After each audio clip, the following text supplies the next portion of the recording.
Hi dears, welcome to Aegon learning. മക്കളെ, നമുക്ക് ഹിന്ദിയിൽ ഒരു സെൻറ്റൻസ് പറയുമ്പോൾ ചെറിയ കുട്ടികൾക്കും മുതിർന്ന ആളുകൾക്കും ഒക്കെ വരുന്ന ഒരു കൺഫ്യൂഷനാണ്. ആ സെൻറ്റൻസ് നമ്മൾ അങ്ങനെ പറഞ്ഞു പോകും, പക്ഷേ സെൻറ്റൻസ് അവസാനിക്കുന്നിടത്ത് നമ്മൾ എന്തു പറയണം?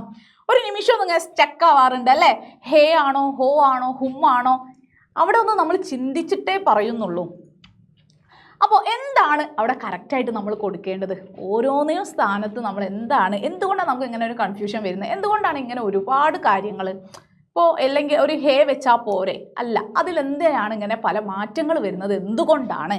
എന്തൊക്കെയാണ് ഇങ്ങനെ സെൻറ്റൻസ് ആ ഒരു ഹേയും ഹുമ്മും മാറുമ്പോൾ സെൻറ്റൻസിൽ വരുന്ന വ്യത്യാസം എന്താണ്? എന്തുകൊണ്ടാണ് നമ്മളിത് പ്രയോഗിക്കുന്നത്? ഇങ്ങനെ ഒരുപാട് കാര്യങ്ങൾ നമുക്ക് ഈ വീഡിയോയിലൂടെ പഠിക്കാം. അപ്പോൾ ഈ വീഡിയോയിലൂടെ പഠിക്കുന്നത് നിങ്ങൾക്ക് എക്സാമിനുള്ള ഒരു 3 മാർക്കിന് വരെയുള്ള ചോദ്യം എക്സാമിന് പലപ്പോഴും ഈ ഭാഗത്തുനിന്ന് വരാറുണ്ട്. അപ്പോൾ ആ ഒരു ബോധത്തോടു കൂടി നിങ്ങളിത് പഠിച്ചു വെക്കുക. അപ്പോൾ നമുക്ക് എങ്ങനെയാണ് ഇത് പ്രയോഗിക്കേണ്ടത് എന്ന് പഠിക്കുന്നതിന് മുൻപേ ഇതെല്ലാത്തിനും ഒരേ അർത്ഥമാണ് എന്ന കാര്യം നിങ്ങൾ മനസ്സിലാക്കി വെക്കാം. ഒരേ അർത്ഥം തന്നെയാണ്, പക്ഷേ സംഭവം എന്താണ്? ചേരേണ്ടടുത്തേ ചേർത്താൻ പാടുള്ളൂ എന്നതാണ് മക്കളെ വലിയ കാര്യം. ഒരേ അർത്ഥമാണ് എന്ന കാര്യം മനസ്സിലായല്ലോ. ഇനി എന്താണ് ആ അർത്ഥം? നമ്മൾ പറയില്ലേ, ഞാൻ പോകുകയാണ്. ആ ആണ് എന്നുള്ള അല്ലേ, പോകുകയാണ്, അല്ലെങ്കിൽ ഒരു വിദ്യാർത്ഥിയാണ് എന്നൊക്കെ നമ്മൾ പറയില്ലേ. ഞാനൊരു കുട്ടിയാണ്, ഞാനൊരു പെൺകുട്ടിയാണ്, ഞാനൊരു ആൺകുട്ടിയാണ്.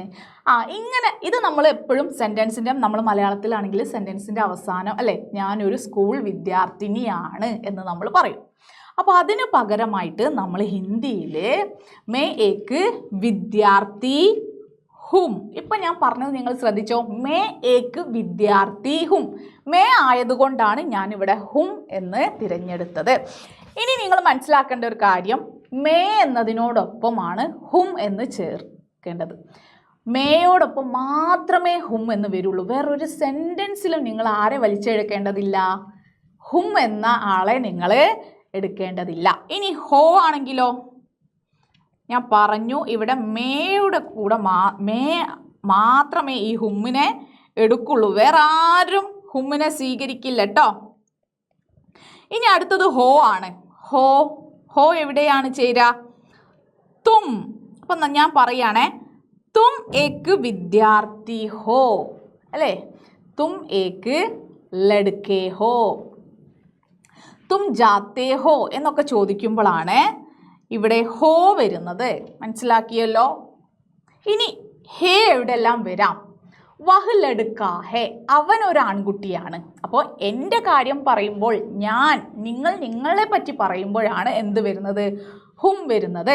ഇനി നിങ്ങളുടെ ഒരു ഫ്രണ്ടിനെ കുറിച്ച് പറയുമ്പോൾ എന്താണ് അവിടെ? തൂ തും പ്രയോഗിച്ചാണ് പറയുക. അപ്പോൾ അവിടെ ഹോ ആണ് വരുന്നത്. ഇനി നമ്മൾ മറ്റൊരാളെ കുറിച്ച്, അവൻ അല്ലേ, അവൻ ചെറിയ കുട്ടിയാണ്, വഹ് ചോട്ടാ ലഡ്കാ ഹേ. അപ്പോൾ വഹ് അതല്ലെങ്കിൽ ഇനിയൊരു പേരായിരിക്കാം, രാജു, രാമു അല്ലേ, പിന്നെ മനു, ഇങ്ങനെയൊക്കെ പേരാണെങ്കിൽ അവിടെ എന്ത് വരാം? ഹേ വരാം. ഇനി ലഡ്ക ജാത്താ ഹേ അല്ലേ, ജാത്ത എന്ന് പറഞ്ഞാൽ എന്താ? പോകുന്നു. ഇനി ഹേ എവിടെ വരാം? ബഹുവചനം.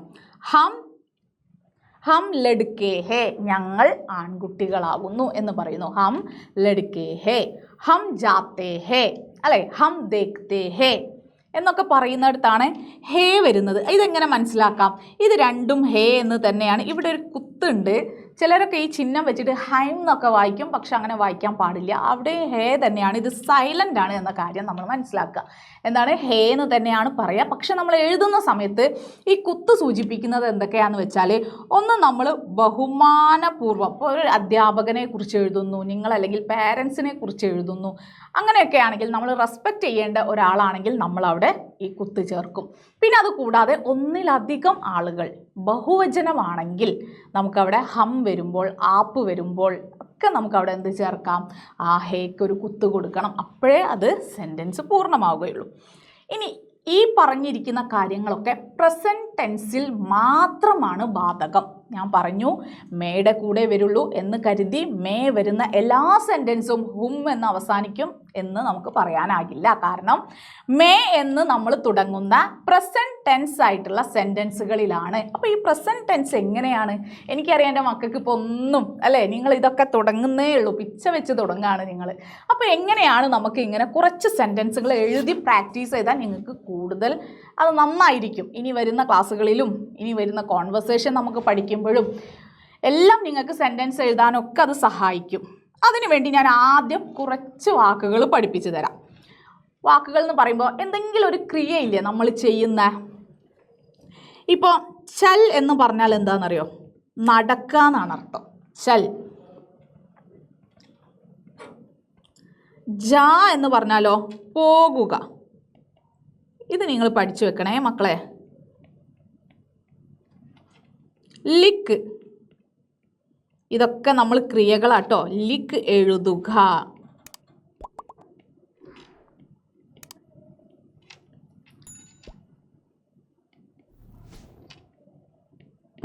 വായിക്കുക, പഠിക്കുക എന്നൊക്കെ അർത്ഥമുണ്ട്.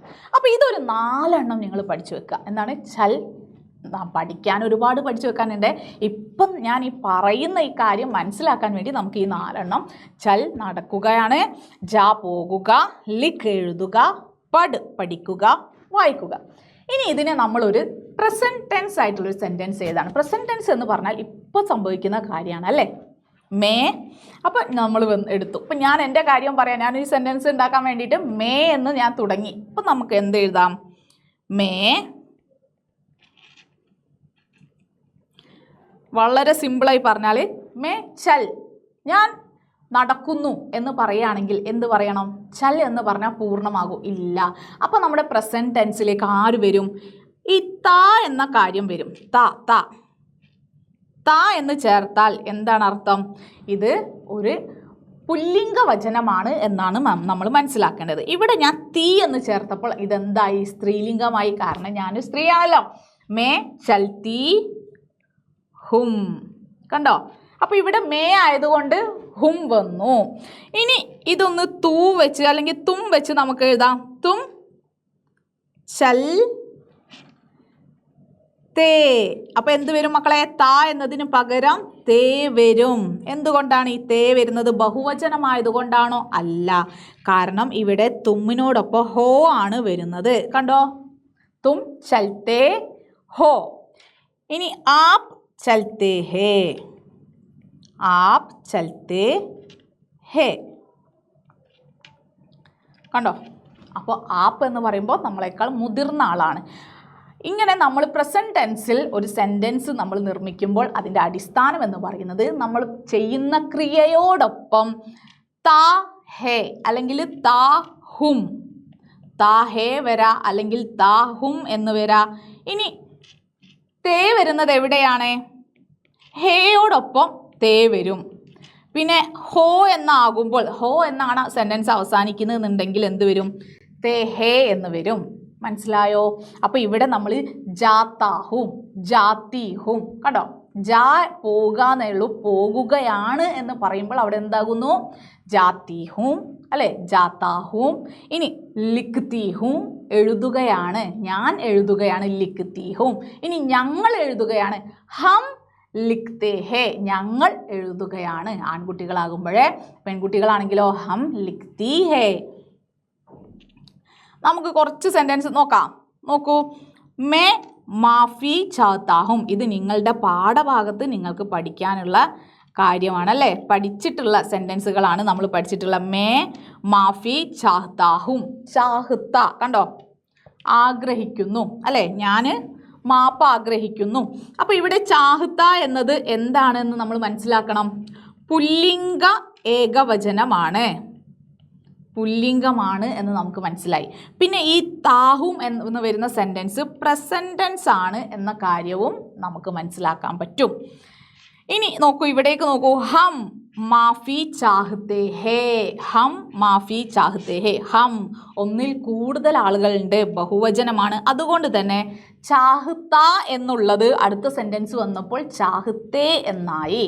ചാഹത്തെ ഹേ, ഹേ കണ്ടോ, ഹേക്ക് ഒരു കുത്ത് കണ്ടോ, ഹം ഞങ്ങളാണ്.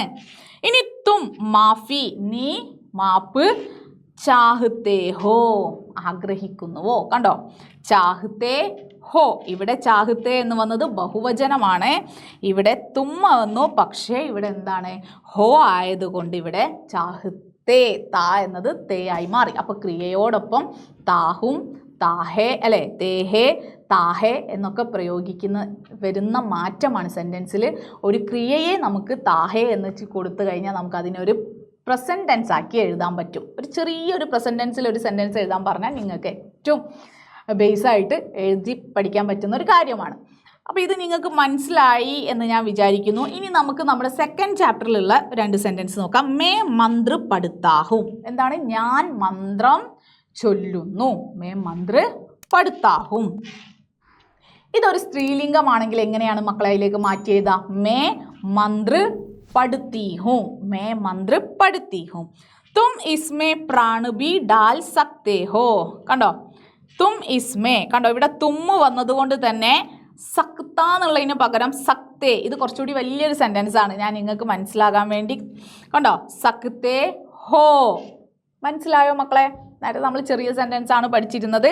മേ മന്ത്ര പടുത്താഹും തും ഇസ്മേ പ്രാൺ ബി ഡാൽ സക്തേ ഹോ. ഇനി നമുക്ക് എക്സാമിന് എങ്ങനെയായിരിക്കും ചോദിക്കുക നോക്കാം. മേ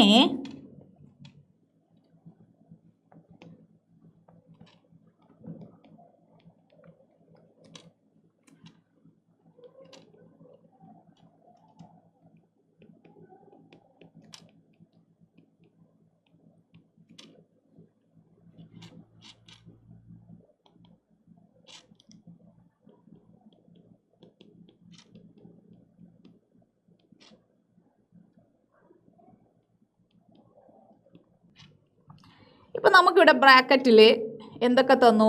ഹും എന്ന് തന്നു, ഹോ തന്നു, ഹേ തന്നു. എങ്ങനെയാണ് നമ്മൾ ഫില്ല് ചെയ്യുക മക്കളെ? ഇങ്ങനെയായിരിക്കും നമുക്ക് എക്സാമിന് ചിലപ്പോൾ ചോദ്യം വരിക. പല രീതിയിൽ ചോദിക്കുക. മേ എന്ന് തന്നിട്ട് മേ ബഹുത് ഡാഷ്, എന്തായിരിക്കും ഇവിടെ മേ വരുമ്പോൾ ഹും ആണല്ലേ, മേ ബഹുത് ചതുർഹും, അല്ലെങ്കിൽ മേ ബഹുത് ഇവിടെ ചതുർ എന്ന് എഴുതാൻ വിട്ടു, ഇതാണ് മേ ബഹുത് ചതുർ ഹും. അവിടെ എന്ത് വന്നു? ഹും വന്നു. തും ബഡാ ജ്ഞാനി, അപ്പോൾ അടുത്ത സെൻറ്റൻസിൽ നോക്കൂ, തും ബഡാ ജ്ഞാനി. അപ്പോൾ നമ്മൾ എന്താണ് അവിടെ ഫില്ല് ചെയ്യുക? നമുക്കറിയാം തുമ്മ് വരുമ്പോൾ ഹോ ആണ്, തും ബഡാ ജ്ഞാനി ഹോ. ആപ് ബഡാ വിദ്വാൻ, എന്താണ് ആപ് ബഡേ വിദ്വാൻ ഹേ അല്ലേ, താങ്കൾ വലിയൊരു വിദ്വാനാണ് എന്ന് നമ്മൾ പറയും. മനസ്സിലായോ? അപ്പോൾ ഇങ്ങനെയായിരിക്കും നമുക്ക് എക്സാമിന് ചോദിക്കുക. ഇനി ഒരു പക്ഷേ നമ്മൾ നേരത്തെ ഇവിടെ ചെയ്തതുപോലെ നോക്കൂ, മേ മന്ത്ര പടുത്താഹും ഒരു സെൻറ്റൻസ് നൽകി. ഇനി മറ്റൊരു ചോദ്യം പറഞ്ഞുതരാം. മേ മന്ത്ര പടുത്താഹും. ഇനി ചോദ്യം തരുന്നു, മേക്കെ ബദലേ, ഇപ്പോൾ അണ്ടർലൈൻ ചെയ്ത ഈ വേർഡ് കണ്ടോ, മേക്കെ ബദലേ തുംക പ്രयोग कीजिए. അപ്പം നമ്മൾ എന്ത് ചെയ്യും? പല കുട്ടികളും മേ എന്നതിന് പകരം തുമ്മ കൊടുക്കുന്നു, ബാക്കി സെൻറ്റൻസിൽ ഒരു മാറ്റവും വരുത്തുന്നില്ല. അങ്ങനെ എഴുതി കഴിഞ്ഞാൽ സെൻറ്റൻസ് തെറ്റാണ്. കാരണം മേ വരുമ്പോൾ മാത്രമേ ഹും വരുള്ളൂ. അപ്പോൾ നമ്മളിവിടെ എന്ത് എഴുതുന്നു? തും മന്ത്ര, എങ്ങനെ മക്കളെ എഴുതാ? പടുത്തേ അല്ലേ, പടുത്താന്നുള്ളത് തുമ്മ വരുമ്പോൾ എന്താകുന്നു? പടുത്തേ എന്നാകുന്നു. മേ മന്ത്ര പടുത്തേ, തും മന്ത്ര പടുത്തേ ഹോ. മേ വരുമ്പോൾ ഹും ആണ് വരിക, താ ആണ് വരിക. ഇവിടെ തുമ്മ ആയതുകൊണ്ട് എന്താകുന്നു? മന്ത്ര പടുത്തേ ഹോ എന്നായി മാറി. തുമ്മ വരുമ്പോൾ തേ എന്ന് വരും, ഹുമ്മിന് പകരം ഹോ ആയി മാറും. അപ്പോൾ ഈ കാര്യങ്ങൾ മൂന്നും ശ്രദ്ധിച്ചെങ്കിലേ നമുക്കൊരു സെൻറ്റൻസ് കറക്റ്റായിട്ട് എഴുതാൻ പറ്റുള്ളൂ. ചോദ്യം കാണുമ്പോൾ നമ്മൾ പലപ്പോഴും കുട്ടികൾ അല്ലേ, നിങ്ങൾ ഇതുവരെ ഇങ്ങനത്തെ ക്വസ്റ്റ്യൻ ഒന്നും ചെയ്തിട്ടുണ്ടാവില്ല. അപ്പോൾ നിങ്ങൾ പെട്ടെന്ന് വിചാരിക്കും മേ എന്നതിനെ മാറ്റി തുമ്മ എഴുതി കഴിഞ്ഞാൽ സെൻറ്റൻസ് ശരിയായി. അല്ല, ഒരു സെൻറ്റൻസിൻ്റെ തുടക്കത്തിനനുസരിച്ചായിരിക്കും ആ സെൻറ്റൻസ് അവസാനിക്കുന്നത്. അപ്പോൾ അങ്ങനെ ശ്രദ്ധിച്ചുകൊണ്ട് വേണം നിങ്ങൾ ഇതുപോലെയുള്ള ചോദ്യങ്ങളൊക്കെ അറ്റൻഡ് ചെയ്യാൻ. അപ്പോൾ ഇനി നമ്മൾ ഇതിനെ എങ്ങനെ കുറച്ചുകൂടി ബെറ്ററായിട്ട് പഠിക്കാം, എങ്ങനെ പഠിക്കാം? നിങ്ങൾ ടെക്സ്റ്റ് ബുക്കിൽ നിങ്ങളുടെ ചാപ്റ്റർ നന്നായിട്ട് വായിക്കുന്ന സമയത്ത് നിങ്ങളുടെ ഫസ്റ്റ് ചാപ്റ്ററിലും സെക്കൻഡ് ചാപ്റ്ററിലൊക്കെ ഒരുപാട് ഇങ്ങനത്തെ പ്രസൻറ്റ് ടെൻസിലുള്ള സെൻറ്റൻസുകൾ ഉണ്ടാകും. അപ്പോൾ അതൊന്ന് നിങ്ങളൊന്ന് ശ്രദ്ധിക്കുക. ഇവിടെ ഹേ വന്നു, എന്തുകൊണ്ട് വന്നു? അപ്പോൾ ഈ സെൻറ്റൻസ് തുടങ്ങുന്നത് ലടുക്ക എന്നാണ്, അല്ലെങ്കിൽ ഹം എന്നാണ്. ഇങ്ങനെയൊക്കെ ഒരുപാട് കാര്യങ്ങൾ. മേ വന്നത് കൊണ്ടാണ് ഇവിടെ ഹും വന്നത്. ഇങ്ങനെ നിങ്ങൾ വായിക്കുമ്പോൾ ഒന്നിങ്ങനെ ശ്രദ്ധിച്ച് തുടങ്ങിയാൽ എന്തായാലും നിങ്ങൾക്ക് ഇത് ഈസി ആയിട്ട് പഠിക്കാൻ പറ്റും. അപ്പോൾ ഇനി നമുക്ക് മറ്റൊരു വീഡിയോയുമായി കാണാം. അതുവരേക്കും ബൈ.